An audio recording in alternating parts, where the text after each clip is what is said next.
Ugh. Sugarless tea. Woo! Hard times. Hey guys, Tracy Joy. Reporting here for Jordan Sheridan. This is a live feed, this right now. So I'm going to wait for a few viewers to show up before I start. And also, if you want to, so this live feed is going to go maybe an hour long. I'm going to cover different topics. But if you're pressed for time and you just prefer seeing tiny clips of fast information, we will edit this entire live feed into shorter videos that will be posted on YouTube within the next 2 days. Okay? So this is a live feed. It goes for like an hour. If you want the condensed version and the smaller version of each separate story, then you want to watch the other videos. So I'm just going to wait. We have a lot of viewers. So I have a cold and I apologize. It will not go away. It will not. I've never had a cold in my life. Oh, false facts, false facts, false facts. So, if you didn't catch me before, I am Tracy Joy. I'm reporting here on Jordan's channel as a guest reporter. Maybe you know me, maybe you don't. So I have been working as a journalist probably for the past 2 years. Most of my work is done out on the streets.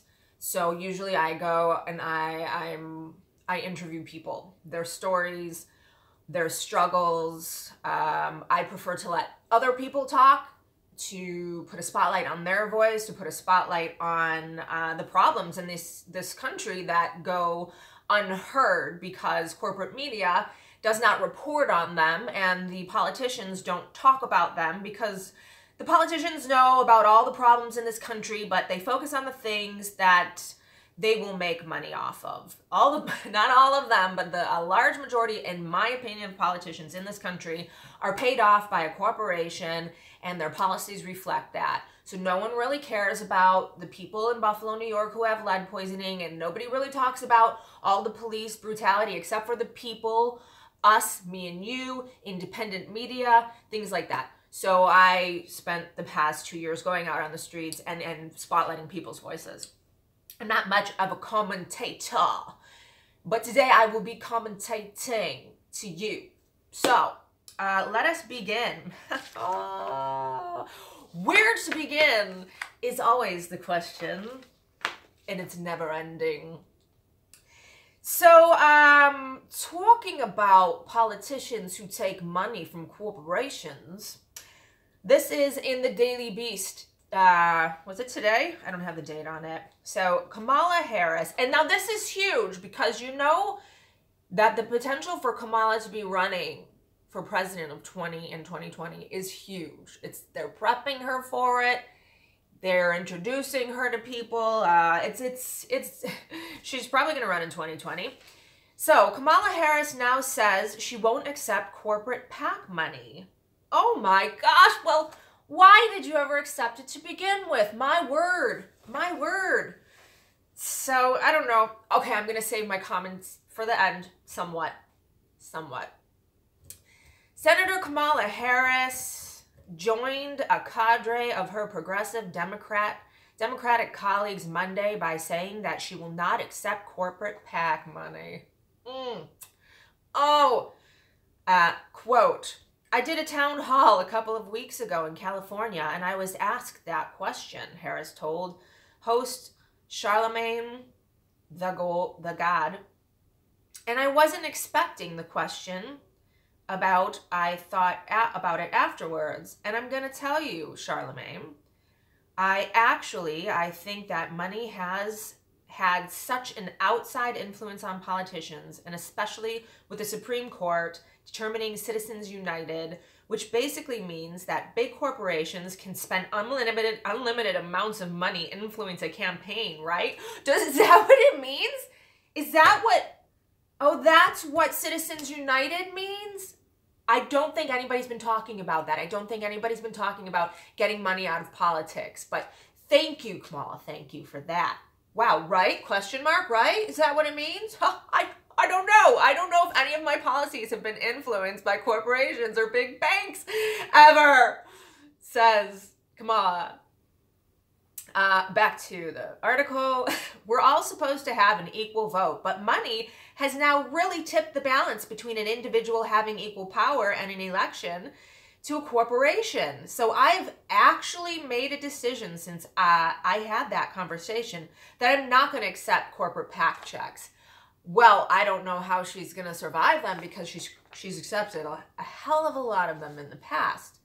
Harris, often mentioned as a potential candidate for president in 2020, joins Senator Cory Booker, Elizabeth Warren, Kristen Gillibrand, and Bernie Sanders in this pledge.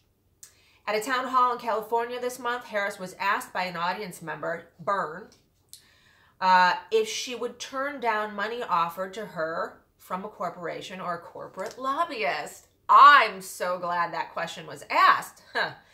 At a town hall in California this month, yes, I said that, Harris said, well, it depends. It depends. Prompting the audience member to quickly respond, wrong answer. Thank you. Thank you. And she goes on to say, well, that's not the answer you want to hear. It doesn't make it wrong. I appreciate the reason that you're asking, and I do appreciate it, Harris told the audience, and that's why we have rules that require that any donation that anyone receives needs to be disclosed. Okay. So, I mean, well, I'm not going to say that's not progress for her to say that she won't accept corporate PAC money. I'm just going to say that let's just look at her track record real quick and ask the question, do you want her to be the president of the country based on what she has done in the past? Because that's really how you judge anyone, isn't it? By what they've done. Of course, we can forgive and forget, and that's human nature. But when you're in a position of power like she is, we shouldn't forget what she's done, especially if she would be running for president in 2020. So when Kamala Harris was the Attorney General for California, she never prosecuted bankers. Very strange, very strange. Now, this is from The Intercept. Kamala Harris fails to explain why she didn't prosecute Steve Mnuchin. If you didn't hear about this, which I wouldn't be surprised if you didn't, because this is not in corporate media. And this, I just know so many people who love Kamala. And when I tell them about this, they've never heard about this. So it's very important to know. And if you're gonna act like this doesn't matter, then we're not going to see any changes in this country. It should never be the lesser of two evils, and it should never be, well, politicians are a little corrupt. Well, that's the kind of thought that got us where we are today. And if anybody thinks where we are today is a good place, whew, I beg to differ. From The Intercept, again, Kamala Harris fails to explain why she didn't prosecute Steve Mnuchin. This is just little pieces of that article. Prosecutors found over 1,000 violations of foreclosure laws by his bank during that time, predicted further investigation. Oh, I'm sorry. Let me start over. Prosecutors found over 1,000 violations of foreclosure laws by his bank. During that time, predicted further investigation could uncover as many as thousands more. Okay, 1,000 violations of foreclosure laws, and they said if they had pursued it and had a full investigation into it, they predicted they would find thousands more. Foreclosure laws. So basically, it was taking homes away from American citizens illegally, not following the rules. Homes away from elderly people, single mothers, low-income families, all the people that Kamala Harris would want to protect, correct? Right? The citizens. Well, he did something against the citizens, something very, very bad. You would think that Kamala Harris would want to make sure that he was prosecuted and paid for his actions. It's not really how it turned out. But the investigation was closed after Harris's office declined to file a civil enforcement action against the bank.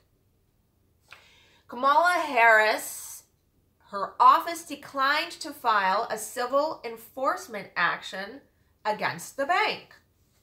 Why would she do that? As an attorney general of California who is there to protect the citizens, when this man, this bank, kicked thousands of people out of their homes illegally, why wouldn't she prosecute that?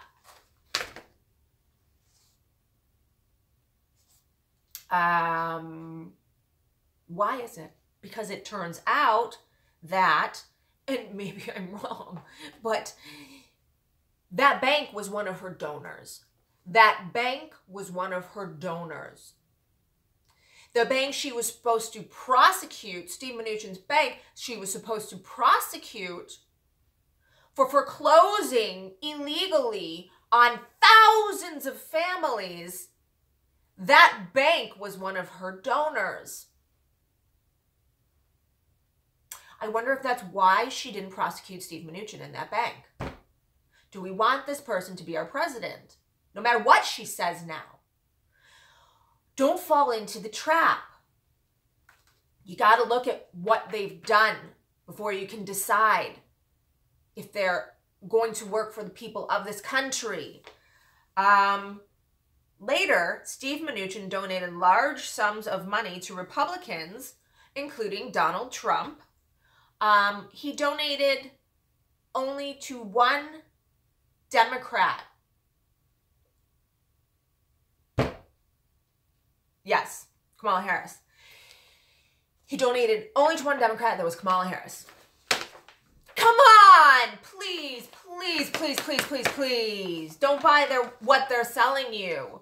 You can make anybody look good. People can, pretty packages, pretty words, running for president. Yay! Come on, please. Would you want to vote for someone who did this? Would you? When she was asked the question, why didn't she prosecute Steve Mnuchin? She just wouldn't answer. There was never an answer why. Never an answer. That is very telling, wouldn't you say? So this man ripped off thousands of families, and now he is the Secretary of Treasury for the United States, ripping off the entire country, I'm sure. And Kamala Harris could have stopped that. She could have stopped, look at the chain reaction there, that she could have prevented this, potentially. Potentially, maybe not, because it seems like politicians can get away with anything and still come out with like this golden halo and these wings. Like I have fear for 2020 elections because of this, because of Kamala Harris, because I've already been on social media and read how many people absolutely love her. And they're not looking at the policies that she passed or failed to pass or the things that she did or failed to do in the past. Maybe they don't have time, and I don't blame them if they don't. They're busy, they have kids, they're sick. But you gotta make time, man. If you're gonna cast a vote, know who you're voting for. Do the footwork. I don't want to hear that Bernie's too old, and that's your reason for not voting for him. Because everything he's ever done in his entire career, years upon years, is the same thing he stands for now. Sometimes he was the only man standing up there speaking when everybody else left.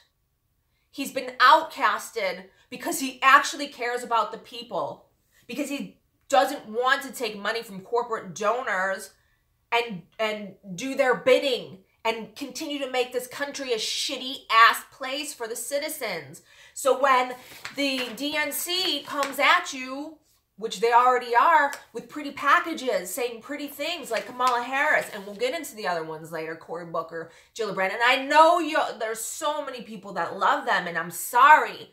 I'm not, trust me, I'm not taking a shot at you personally. If I don't agree with who you vote for, I'm not. Please, let's drop the defense. Stop attacking each other. If I have different views from you, it doesn't mean I hate you or I think you're stupid, so please don't respond to me that way. All I'm saying is, as a citizen to a citizen, a person to a person, a mother to a mother, a wife to a wife, a family, whatever, woman, I'm saying, please pay attention to what these pretty packages are they're putting out and do the footwork into what they've done in the past. I don't want to see this country continue to suffer. And you know what's really, really sad is that the whole ideology of, if it's not happening to me, it's not happening. Or if things are good for me, then I want to keep them that way. Oh my God, I had some conversations this weekend that were mind-blowing. I mean, really mind-blowing. Someone that I know, who I thought was a very kind, loving person, basically said that, like, she doesn't want free college education because it's not fair for those who can afford a free college education to then have to compete with people who can't afford a free college education, who will get it for free. She literally said, it's not fair because she was born a certain way and she had money and she could get the bank loans and she could go to college, she could go to university, she could send her sons to universities. It's not fair to her or them for other people who weren't born to privilege to then be able to receive an education and better themselves and maybe compete with her or her son for a job. That was the mentality. And then I felt like I knew it existed. I mean, I knew it existed, but coming from this person who I always thought was such a loving, soft-spoken person, I was mind blown. So, I don't know where the hell I was going with that. But that is a sad reality. We don't want to keep people oppressed in this country. I don't, but I guess some people do. I guess in actuality, some people want to keep others oppressed. And that is the truth. That's the truth. But I'm talking about reaching the people who aren't like that, who just don't know. Okay? Like, I know a lot of people that thought Kamala Harris was the bee's knees. And they're good people. And they don't think like that. It's just they don't know. So if we could please spread the information, then we can prevent another corporate shill from becoming president and stop oppression and other things in this country. Yeah, so that's that. Oh, this is tea. I'm moving on to the next topic. I need a tea break. Look at my throat already. It's like a whiskey smoker's voice here. Oh, shoot. I'm going to try to keep going for an hour here. So, like, typically I'm not a person who talks. I listen. So, to talk for an hour it's different for me. But also, the voice is going. And I wish I could read your comments, but for now I'm taping off of my my phone, but I'm getting my laptop's camera is crap. But I'm getting why don't you guys tell me real quick since we're live? Do you like Kamala Harris? And I'm not trying to offend you, but do you like Kamala Harris? Shoot, I don't know. I just saw the pop-ups a second ago and now I'm not seeing them. We're gonna have to figure this one out. I'm curious. Yes, it is just tea. Thank you. Okay. Oh no, you love Kamala's? Kamala? Oh, Rolf, not. Okay, no, Kamala's is a sellout. Good, okay. We're on the same page. No, Kamala. Kamala's fine where she's at. No to 2020. Okay, yeah, fair enough. That's good. I like that. Absolutely not. She's another faux progressive, just like Obama. Oh, girl. Cassie, hi. Awesome, thank you. You never know. I just literally, I've just been reading so much about people who love Kamala. And I'm just scared that people are going to vote the wrong way again in 2020. Okay, so I don't know if you guys heard about this. There was a white nationalist rally in, was it Georgia? Newman. Yeah, Draketown, Georgia. And it was fairly small, so that's good. On their website, they said at least 100 people had confirmed that they would be going to this neo-Nazi rally. It was to celebrate Adolf Hitler's birthday.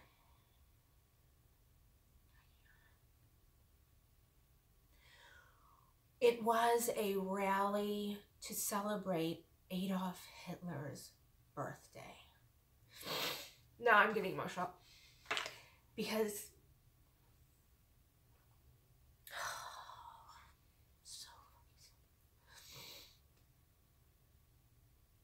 my family died in the concentration camps, so it's just pure fucking ignorance.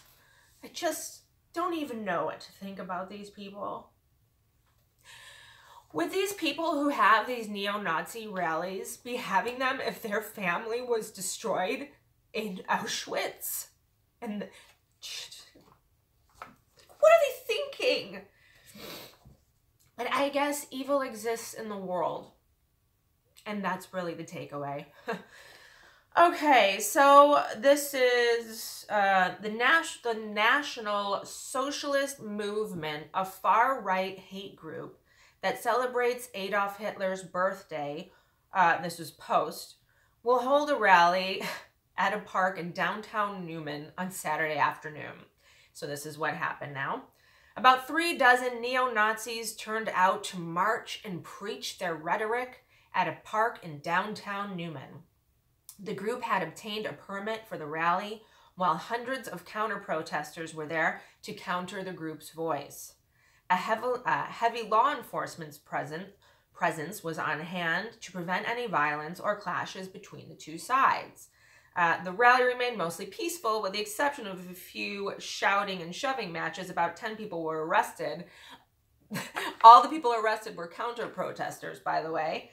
So, yeah, it ended up being just like 24 neo-Nazis showed up for this rally. And it was over hundreds of counter-protesters showed up.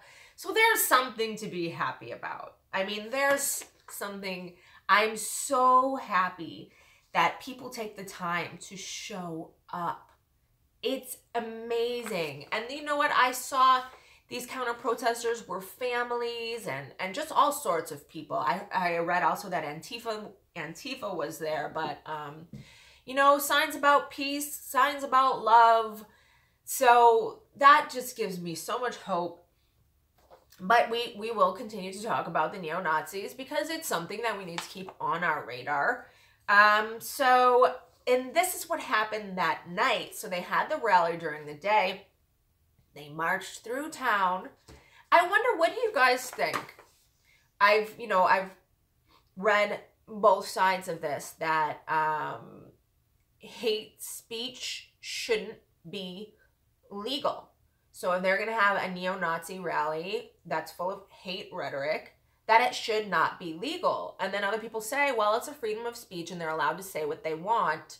So what do you feel? Do you think that kind of a rally should be illegal, where they're having hateful rhetoric, or it's legal, it's freedom of speech?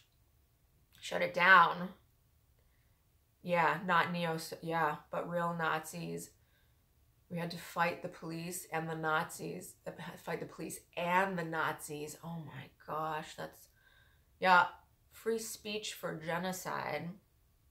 So, ooh, it's going too fast. Let them express their anger. Hell no, it's not freedom of speech. Shut it down. Let them speak short of threats of violence. I am Canadian, so it would never have been a public rally. You know what? And that's true too. Now, I'm American. I'm born and raised in Buffalo, New York, which isn't far from here, but I've lived in Canada. I live in Canada right now. I go to Buffalo to do my work. I go to the United States to do my work. I still vote. I never became a Canadian citizen, but I'm telling you right now, we wouldn't see a rally like that in Canada. So the things that are accepted, but it goes beyond that. So they had that rally during the day, and at night they burned swastikas in a field. So again, this was in Georgia. This is that night after the rally. Saturday night under a cloud. I'm sorry, this is from 11alive.com. So it was a local news. Saturday night under a cloud-darkened West Georgia sky, white nationalists and neo-Nazis lit swastikas and other symbols of their hatred on fire in a field in the community of Draketown, Georgia, on the county line. The people holding the torches and lighting the fires were members of the National Socialist Movement, considered to be one of the largest neo-Nazi groups in the United States. And the burning came on the heels of their rally. The Paulding Sheriff's Office and the Paulding County Fire Department both told 11 Alive News on Sunday that they did not respond to the location on Saturday night because they did not receive any complaints regarding activity from the public. I can't even tell you if I drove by a field or looked out into a field and saw, and these were huge burning swastikas. You can check it out, the pictures. These were huge burning swastikas. I'm sorry, but we're talking about Auschwitz, the intentional extermination of children and elderly and families and women by psychotic people.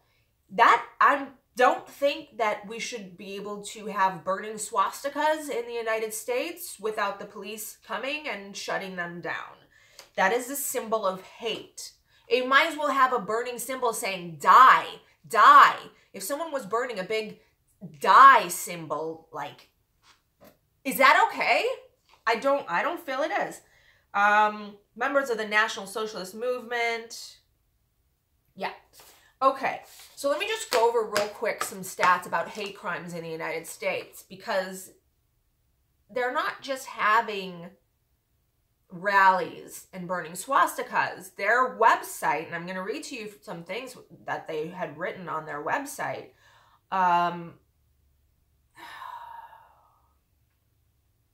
It just conjures up such hate, and then that hate turns into violence. So over the past, this is some stats on hate crimes. Over the past 16 years, the number of far-right attacks in the United States has grown to an average of 300 per year, according to a study by the Combating Terrorism Center at West Point. The Alabama-based Southern Poverty Law Center, an organization that monitors hate groups, recorded an average of 87 hate incidents a day during the 10-day period after Trump's election. This is 5 times the daily average of hate crimes recorded by the FBI in 2016. So let's just pause and take that one in for a minute. Because when Trump was running, I personally was continuously saying this kind of hate speech and hate mongering is going to influence people to then in turn commit crimes and hurt others. And everybody's like, no, you know, Trump is Trump, Trump is Trump. He is what he is. I don't give a shit if Trump is Trump, he is what he is. When you're inciting violence, violence happens. So again, 87 hate incidents in a day, 87 hate incidents a day during the 10-day period after Trump's elections. That is 5 times the daily average of hate crimes recorded in 2015. That's not a coincidence. Many of those hate incidents targeted people of color, Muslims, Jews, members of the LGBTQ community, and others. That's very telling right there. Inciting violence. Period. It's real. So this is an FBI report, the newest report, which provides information about the offenses, victims, offenders, and locations of hate crimes, reveals that 2016 law enforcement agencies reported 6,121 criminal incidents that were motivated by bias towards race, ethnicity, ancestry, religion, sexual orientation, disability, dear God, gender, and gender identity. 57.5% were motivated by race, ethnicity. 21% were motivated by religious bias. 17% were motivated by sexual orientation. The remaining incidents were motivated by gender identity, disability, or gender bias. Now, let me just read you some things quickly from their website. So this is from the National Socialist, let me get this one right. The National Socialist Movement's website.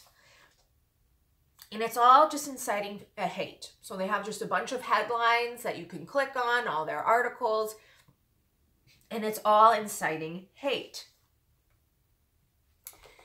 I'm not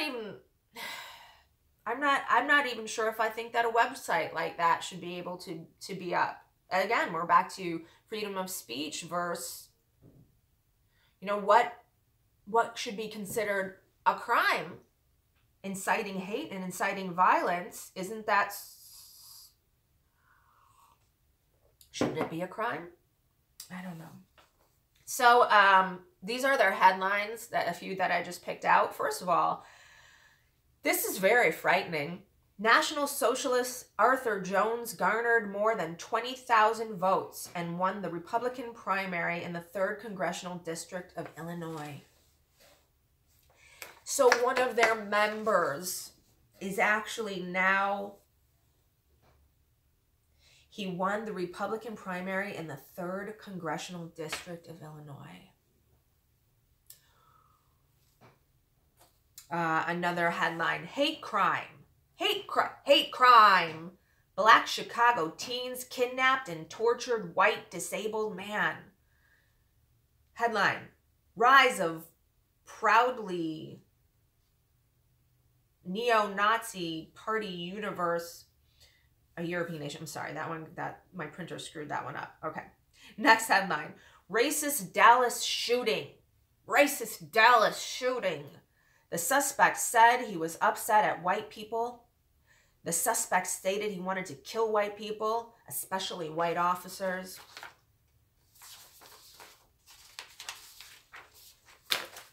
Headline, a 91-year-old Pennsylvania man who has for years lectured to school groups and others about what he said were his experiences at Auschwitz now say he was never a prisoner.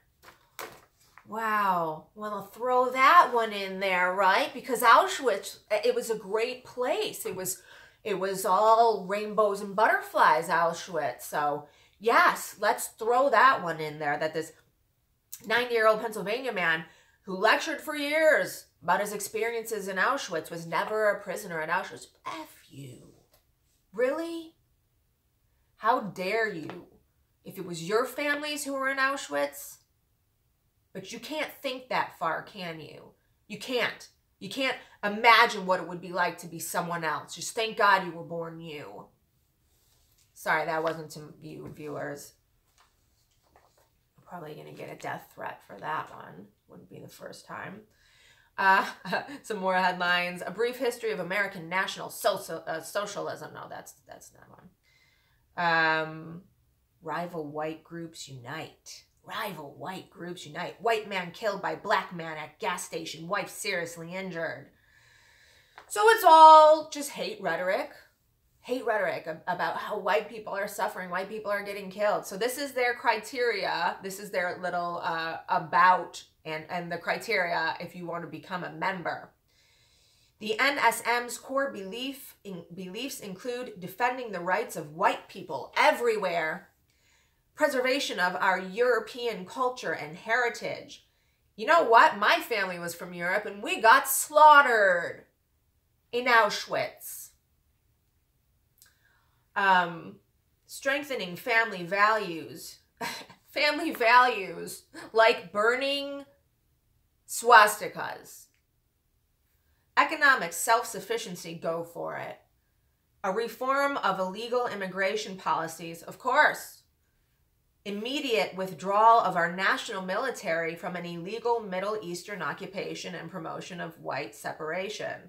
Okay, well, that's I would like us to withdraw from the Middle East as well, but, and promotion of white separation. I know that's going on everywhere. There's so much promotion of white separation happening. Because heaven forbid that we're united and happy and we're all friends and there's unity in the world. Party membership is open to non-Semitic heterosexuals. So if you're not in heterosexual, don't bother signing up. Of European descent.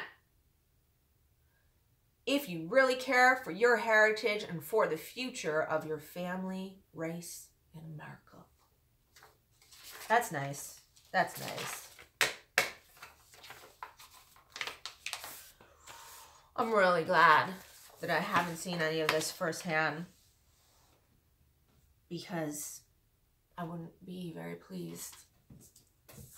I can hardly watch the footage of these people. And these are the kind of people that don't deserve our breath. But then again, when you look at the stats and that there is hate crimes and there are people being targeted for their race and their religion, their sexual preference, you know, it is something that we have to defend and fight for those people. Fight for each other. That's so sad. T. All right, next one. Colin Kaepernick wins Amnesty International's highest honor. Well, that is good news.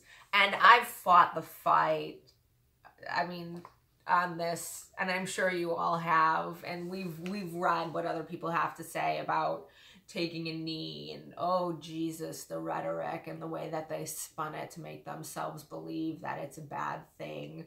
Just because you're white and you don't know what it's like to be scared of getting shot by a police officer doesn't mean that taking a knee is somehow anti-American. So, it's very frustrating. I love Colin Kaepernick to pieces. I just think he is incredible. So, it's the global human rights organizations. Colin Kaepernick may not have a job on the football field, and that is ridiculous. Colin Kaepernick may not have a job on the football field, but much of the world is still cheering for him.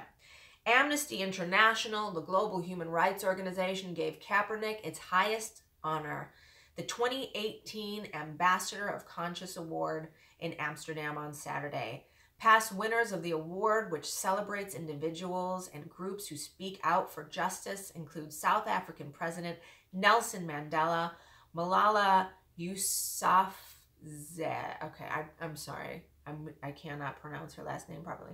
Malala Yousafzai, the education activist from Pakistan who survived an assassination attempt by the Taliban, and you too. So the organization recognized Kaepernick for his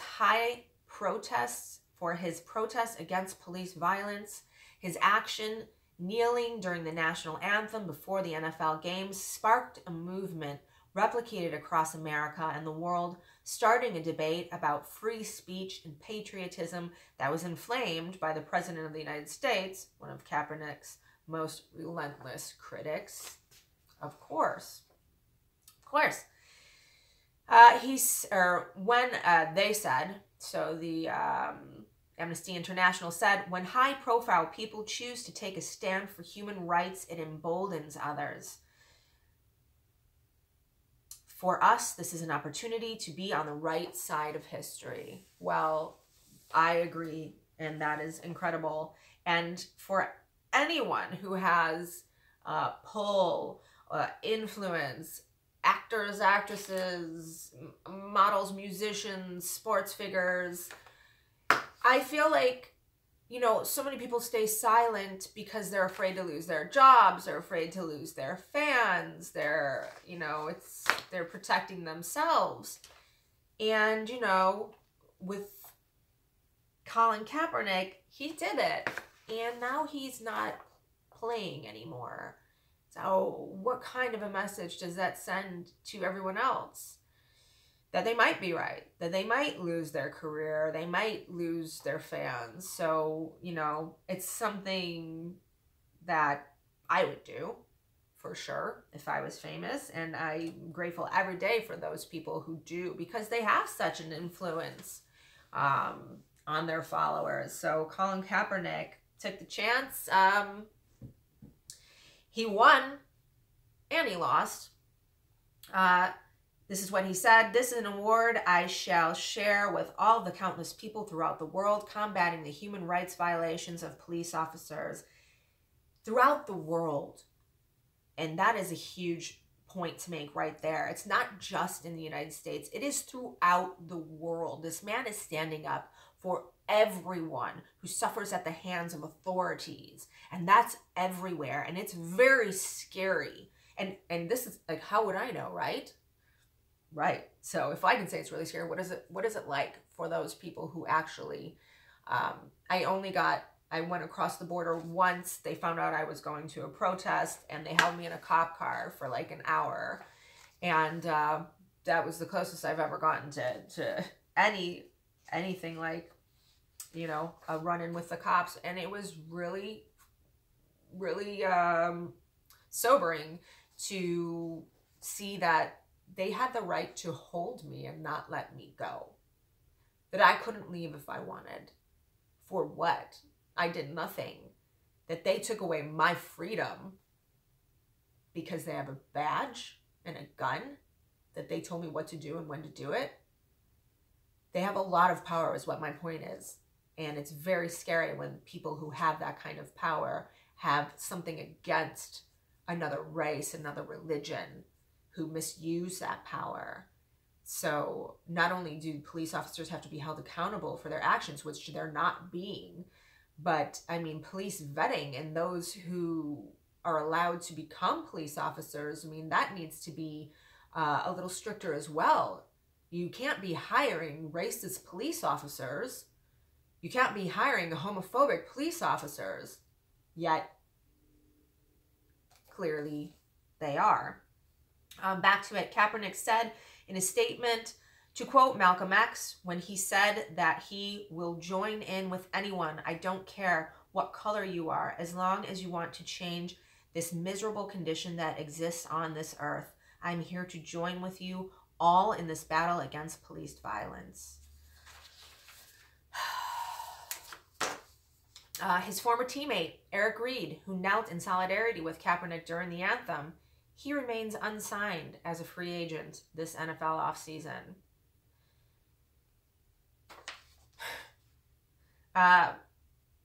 The protests have likely cost Kaepernick his playing career.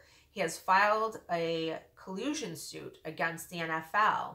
And this week, NFL Commissioner Robert Goodell will depose in the case. So that's good. Good for him. In November, Kaepernick was a winner of the Muhammad Ali Legacy Award. And in December, the ACLU gave him the Eason Monroe Courageous Advocate Award. And now with the Amnesty International and Global Group has recognized him. So Last quote, people have a choice in their everyday lives whether to act on their conscience or carry on as usual. This is from the Amnesty International. We rely on people like Colin when they feel like they simply cannot be silenced to speak out and inspire huge numbers of people despite the professional and personal risks. So, good. I'm glad he's being honored. And the whole rhetoric about it being anti-American to take a knee, who is it coming from? It's coming from people who don't have to worry about police brutality, more or less. It's coming from people who don't have to worry about their children being beaten, or, oh my God, I only have 5% left on my battery. We'll just go until it stops. By the cops. I was covering a Black Lives Matters rally in downtown Buffalo, and I spoke to this woman, and she said that her son was 12, and he walks to and from school, and she said she tells him, and she reminds him all the time, if you're walking home from school and you see cops, you look at the ground. You don't make eye contact. You look at the ground. So for those people who say that taking a knee is unpatriotic, I suppose you don't have to tell your children when they walk to school and they see a cop to look at the ground. And if you are safe in your little home in the suburbs and you know that this is happening and you turn a blind eye to it, and then you go to church on Sundays and you talk about loving everyone, and you donate to charity, but then you say people like Colin Kaepernick, who are trying to draw attention to police violence in this country, are unpatriotic. So I'm sorry, the hypocrisy is frustrating. Let me read you some quick stats on police violence in this country. If you think it doesn't exist, it surely does. And I hope my phone doesn't die on its own. So, Mother Jones, in Oakland, California, the NAACP reported that out of 45 officer-involved shootings in the city between 2004 and 2008, 37 of those shot were Black. Okay? Out of 45 of the people shot by officers, 37 were Black. None were white. None were white. 1/3 of the shootings resulted in fatalities, although weapons were not found on 40% of the cases. No officers were charged. No officers were charged. Okay? What does that stat tell you? Right there. 97% of the cases of police brutality that were tracked in 2015 did not result in any officer involved being charged with a crime. And that's what people are asking for. Accountability. Accountability.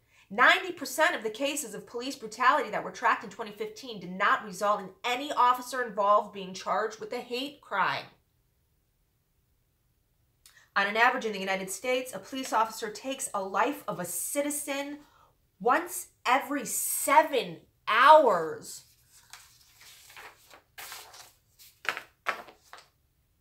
In 17% of the 100 largest cities in the United States, police officers killed African American men at a higher rate than the U.S. murder rate of 2014. I have to repeat these. Of 17% of the 100 largest cities in the United States, police officers killed African American men at a higher rate than the U.S. murder rate of 2014. Hell yes, people should be taking a knee, because this is insane. This is wrong. This is violent. This is murder. This needs to change. This needs to stop. 27% of the police killings in the United States from 2013 to 2016 were committed by police departments in the 100 largest cities in the country. 69% of the victims of police brutality in the United States who are African American were suspected of a non-violent crime and were unarmed. 69% were suspected of a non-violent crime and were unarmed. and still suffered police brutality. Excessive force. Department of Justice. 52% of police officers reported that it is not unusual for law enforcement officials to turn a blind eye to the improper conduct of other officers. So this was a report by the Department of Justice where police were interviewed and candidly spoke the truth, I suppose. 52% of police officers reported that it was not unusual for them to turn a blind eye. 61% said that they do not always report serious abuse that has been directly observed by fellow officers. People who are African American are twice as likely to be killed by a police officer while being unarmed in comparison to white. Okay, so yes, there needs to be attention drawn to this. Yes, there does need to be change. And I just can't understand how people, just because it's not happening to them, could be so vocal and verbal condemning someone who's trying to draw attention to it. Because if it was happening to them and if it was happening to their children, they would be taking a knee too. But I guess that's our country. And it's sad. All right, I'm going to try real quick to finish off this last story before my phone dies. And I really hope it doesn't delete this whole thing if I don't just shut it down right now and save it. I'm going to probably just run through this quick. Maybe I'll get another notification before my phone dies. I hope so. Chicago Tribune, brain damaging lead found in tap water in hundreds of homes tested across Chicago. Okay, this is nothing new to me because when I first started covering issues, it was all about the lead poisoning in Buffalo, New York, and this happened there 10 years ago. And nothing has changed, and no one is helping these children, and no one is changing the pipes, and no one is fixing the infrastructure, and all this money is being spent elsewhere, and none of it is going to help the people in Buffalo. It's surely not going to help the people in Flint, and it's not going to help the people in Chicago, and it's not just in Chicago, it's nationwide. The lead pipes are now deteriorating across the entire country, and it's going to rob our children of their future. Because it is brain damaging. It has serious, it has physical ailments, causes proclivity to violence, attention deficit disorder, depression, hyperactivity, lowers the IQ. So what's going to happen to a generation of children who have lead poisoning? What happened in the 80s when they were burning, there was lead in the gas and they were burning it and the fumes were in the air. There was a huge spike in violence for those years because people were suffering from lead poisoning and became violent. So that's very scary. We're poisoning and we're taking away the future of our future in the country by not replacing all the pipes in the country and spending our money elsewhere. So I'm going to read real quick. Amid renewed national attention to the dangers of lead poisoning, hundreds of Chicagoans have taken the city up on its offer of free testing kits to determine if they... Shit. That is... Okay. It resumed. I'm so sorry. My battery died. I apologize. I just got this phone. Well, I didn't just get it. I keep saying it. I've been an iPhone user my whole life. This is the first time I've had a, whatever this is, Android. And I'm not used to it. It was at like 75% when I started. My iPhone would have lasted all day. All day. So I'm going to go back to where I was. We're talking about, and now I can relax because I know I can finish this off. Without having to worry about it shutting down again. Chicago, lead problem. Brain damaging lead found in tap water. So this was in the Chicago Tribune. A Tribune analysis of the results showed lead was found in water drawn from nearly 70% of the 2,797 homes tested during the past 2 years. Lead was found in 70% of the homes. What have they done about it is my question. What have they done about it? I just thought for a minute my screen was upside down. Sorry, I didn't mean to give you guys an evil eye there. So tap water in 3 out of every 10 homes sampled had lead concentrations above 5 parts per billion, the maximum allowed in bottled water by the U.S. Food and Drug Administration. Alarming amounts of the toxic metal turned up in water samples collected throughout the city. The newspaper's analysis found largely because Chicago required the use of lead service lines between street mains and homes until Congress banned the practice in 1986. The testing kit's results provide the most conclusive evidence yet of widespread hazards that have remained hidden for decades. Mayor Rahm Emanuel borrows hundreds of millions of dollars to overhaul the city's public water system. Chicago is keeping lead service lines in the ground. Okay. So this is nothing new. This is happening all over the United States. Let's read the stats on the rest of the country. 1.2 million children in the United States have lead poisoning. We're only treating half of them. 1.2 million children in the country have lead poisoning. And that's just the ones that were tested. That's just the ones that we know of. So, and that's a huge problem there is, number one, they're not being taken care of. The pipelines aren't being replaced. The houses aren't being remediated of lead. We can't put money into that apparently in this country. But that's only the children that were treated or tested. And so many children are not treated for lead poisoning. Researchers at the Public Health Institute California Environmental Tracking Program reported that the overall number of children with elevated blood levels between 1999 and 2010 in the United States was 1.2 million, or double what the Center of Disease Control and Prevention had reported. So they found out that it was actually double what the Center for Disease Control and Prevention had reported. So obviously, someone's trying to cover it up. Why? Because they don't want to put the money into the infrastructure. Why? Because they want to put it into things like, well, now with Trump, the wall, war. But also, I wonder if it has anything to do with the fact that, well, if children have lead poisoning now and have a proclivity to violence later, there's going to be more people in jail when they are teenagers and adults, isn't there? And that seems to be popular in the United States, imprisoning people. That seems to be a great way for people, for politicians and big corporations to make money. So maybe not stopping the lead poisoning in the United States is on purpose, so that when these children do become adults, they can imprison them when they commit crimes. Also, it's going to be very hard for children to ask for much out of a government if they're suffering from attention deficit disorder and depression and physical problems and can't get an education and can't get a well-paid job.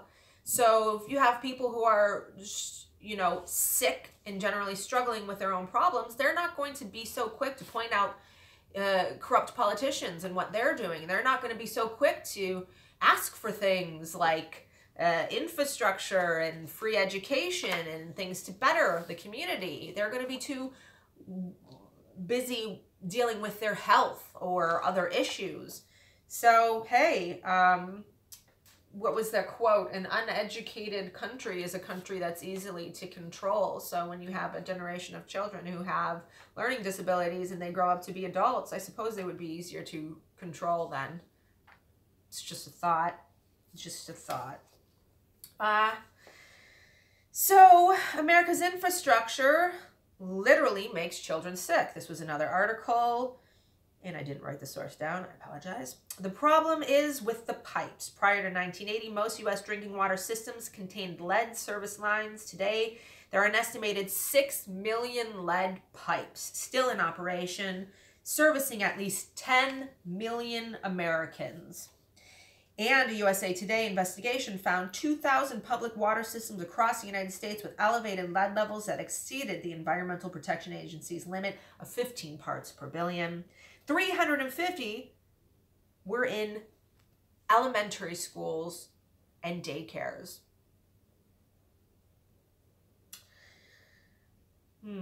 Civil engineers have estimated that overhauling America's drinking water system and bringing it up to code will cost at least $1 trillion. I'm trying to find where on my camera is there.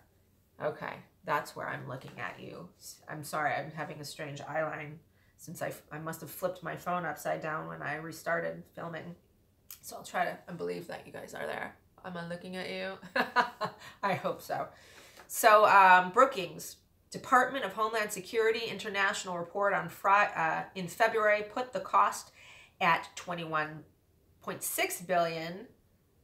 So how do you go from the Department of Homeland Security says it's $21.6 billion to fix the pipes in the country, and civil engineers estimate $1 trillion to update the pipelines in the country? CNBC, okay, now look, here's where I'm going with this. Number one, people are sick. It's robbing children of their future. People are sick now and suffering now, and by keeping these lead pipelines in across the United States, it's going to rob future generations of their future. And the question is, why doesn't the government change the pipes? Well, let's ask, what is the government spending money on right now? What are their priorities? How much money is going to what right now, instead of fixing the pipelines, instead of making sure that the children have a healthy, happy future, and to prevent poisoning the children?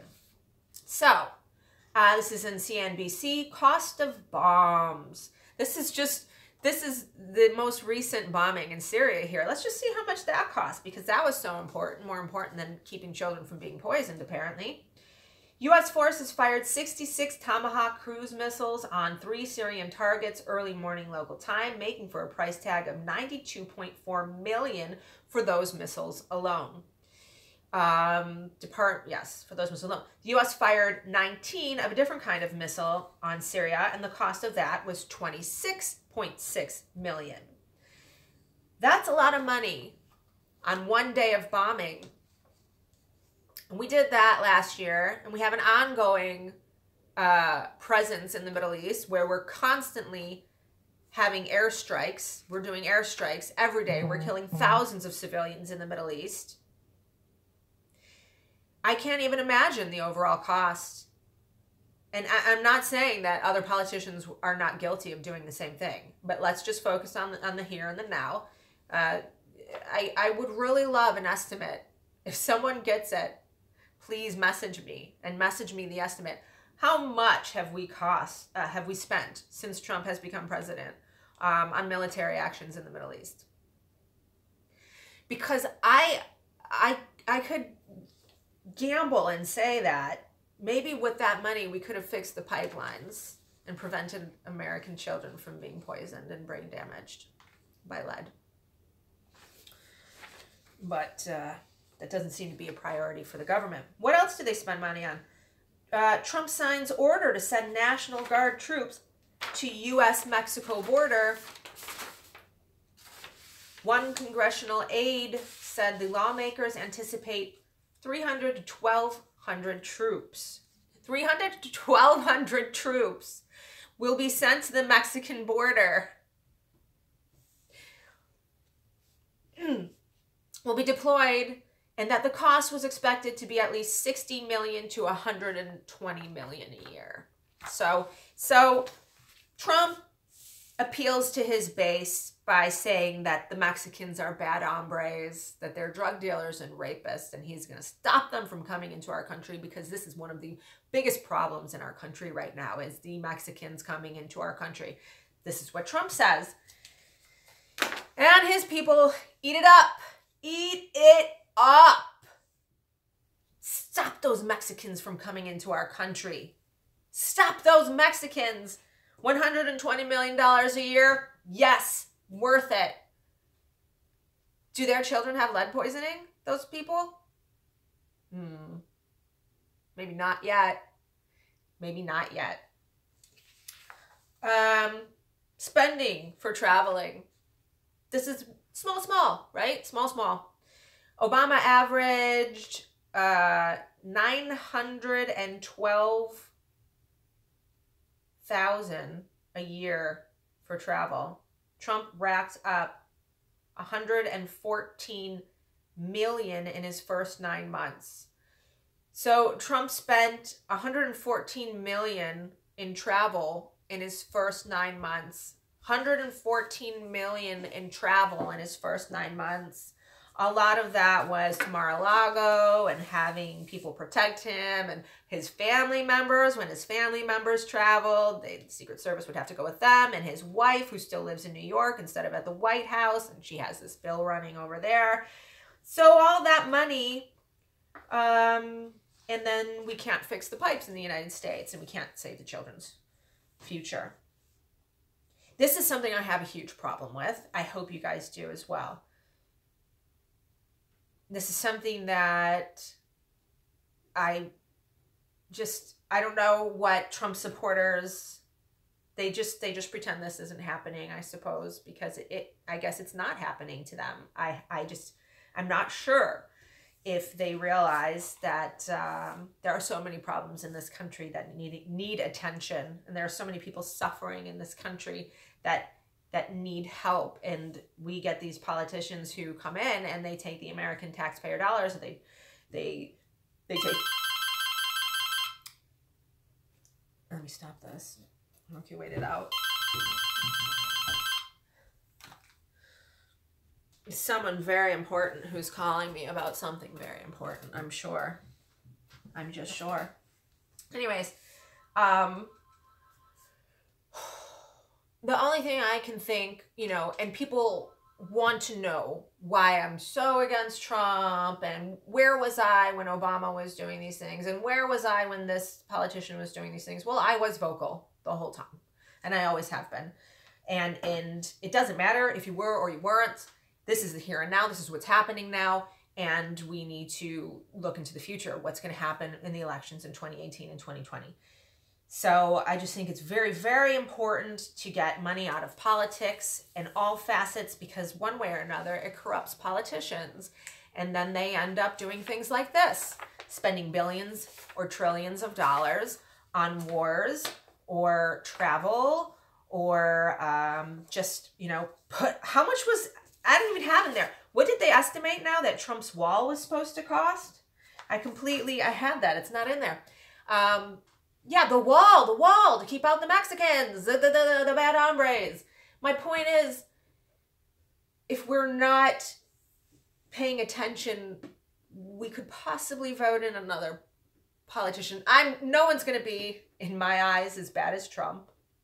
I really hope. I don't think that they would be, but you're still going to get maybe a sheep in wolf's clothing. And these problems that exist now, the lead poisoning in the country, the injustices, the oppression, they existed before Trump. They did. People have been suffering in the United States for a very long time, and it's going to take some very new thinking and drastic changes to change that. And I just hope that we keep our eyes open in the upcoming elections for those candidates who are going to bring those changes to the country. And I just really think if you want to simplify it, it's got to be to take money out of politics. And if you look at a candidate, you have to look at what they've done in the past, and you have to also look at what money they're taking from who, because those campaign donations dictate their actions, because the corporations who are funding them are controlling them like puppets. So, yeah, and again, in Buffalo, I've interviewed people who have children who are so sick. So sick. The one girl I interviewed, she's the sweetest thing, and her lead levels were oftentimes above 40, which requires chelation, meaning they have to clean her blood. She goes to the hospital. She's in and out of the hospital sometimes 3 times a month with different ailments, and she struggles. and her mother is still in the same house because they told her, we can relocate you, but wherever we relocate you to, because you have low-income housing, there's going to be lead in those pipes, and there's going to be lead in the paint as well. So she stays where she is, and she tries to do what she can to keep the lead paint contained. She has to do it herself. Her daughter remains sick. She herself has heart problems, and that is one of the symptoms in adults. And she's not the only one. Not even close. I think it was something like they found out this information in Buffalo in the 90s, and 4% of the houses, and this is just in reference to the lead paint, 4% of the houses have been remediated since then. And Governor Cuomo had the Buffalo billion, where he was investing $1 billion into Buffalo's infrastructure, and everyone thought, yay, our problem's solved. He's going to take care of the lead problem. And he didn't do one thing involving lead. He just pushed people out of their homes, and gentrification started, and things got worse for people who were already suffering. So that happened. So it's everywhere. And our mayor, who's basically, he's in charge of this, he knows all about this. He's a Democrat. He gets a lot of money from a lot of people, a lot of corporations. So, you know, when he was asked about the lead in the water, he said that it was taken care of. And what they did was they had the water tested, but they tested, out of the zip codes that they tested the areas that had never reported any lead poisoning. So the areas where children were reporting super high lead levels, they didn't test. And they tested the areas where children in the suburbs, where children were not testing high for lead. And then they went in the news and they said Buffalo doesn't have a lead problem, when they didn't test the 5 area codes that were where the main problem was and where the children were suffering from lead poisoning. And that's how it works. And then that went on the news, and everybody said Buffalo doesn't have a lead problem. And even when I started reporting on it, and I talked to my sister, and I said, you should test your water, you know, test your water. And Buffalo has a huge lead problem. She's like, Mayor Byron Brown just went on the news the other day, and he said Buffalo doesn't have a lead problem. So, and that was that. And that's how the media and politicians control people. It's lies. That being said, support independent media. Jordan is starting his channel. I really hope I have the right eyeline here. I feel like I don't. Is this my camera? It is, and that's what I'm looking at. Sorry, guys. Jordan's starting his channel. I know, sorry. He's starting his channel. Sorry, I'm talking for an hour here. Someone warm up my tea. Jordan's starting his journalist group, Status Coup. Well, he's going to start it, but he needs funding. He needs funding from the people. He's not taking money from corporations. He's not taking money from donors who want to tell him what to do and what to talk about. He's Bernie Sandering it. He's just asking for small donations to get the channel off the ground. And the channel's not going to be like this. It's not going to be his journalist or himself sitting in their kitchens talking. Although, you know, it could be. It could be as well.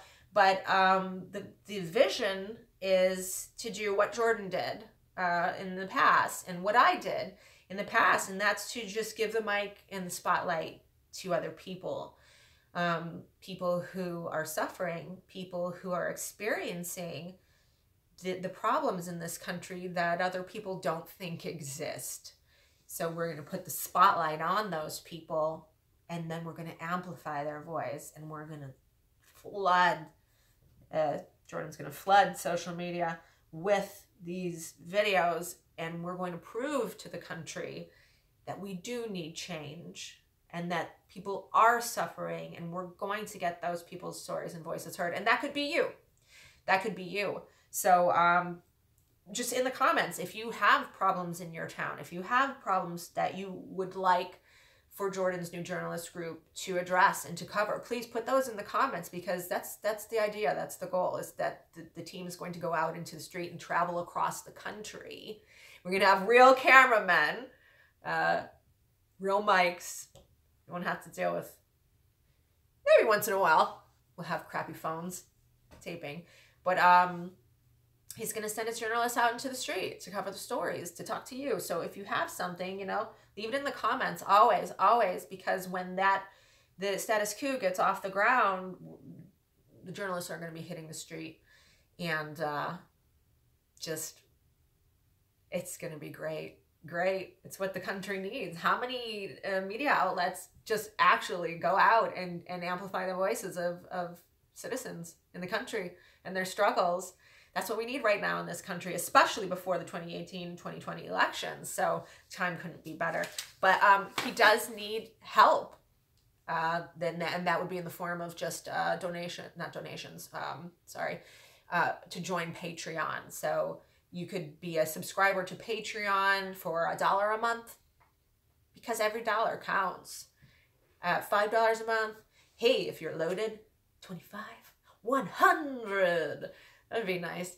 So yeah, subscribe to Jordan's Patreon, and when it finally gets to the point where he can afford to pay the expenses which it would cost to get a journalist team out there in the street, then that'll start moving.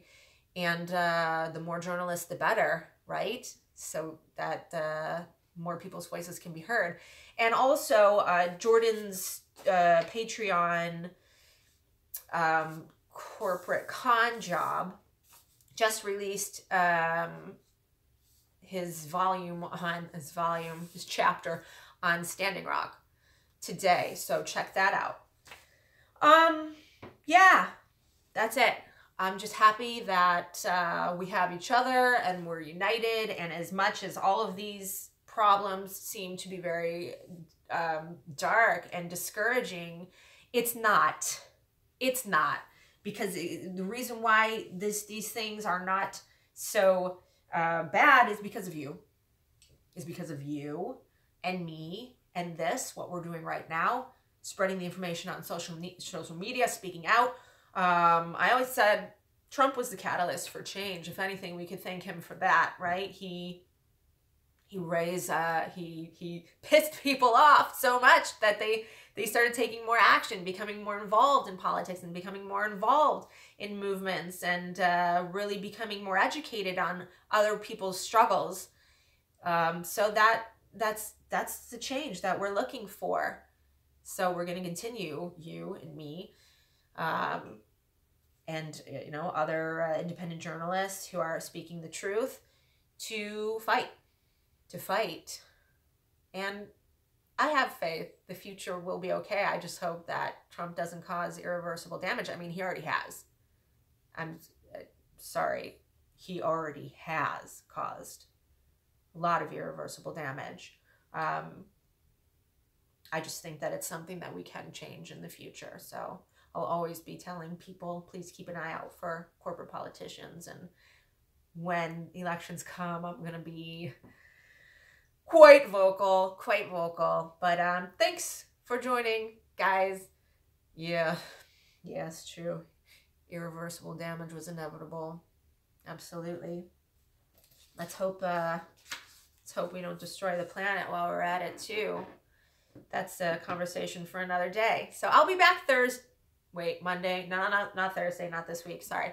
I will be back Wednesday to cover some other things. If you have things that you want to be covered, issues you feel aren't getting the spotlight in media, please leave it in the comments and I'll definitely read it and look into it. So thanks, guys. Have a good Monday. Bye. Oh, keep fighting. Yes.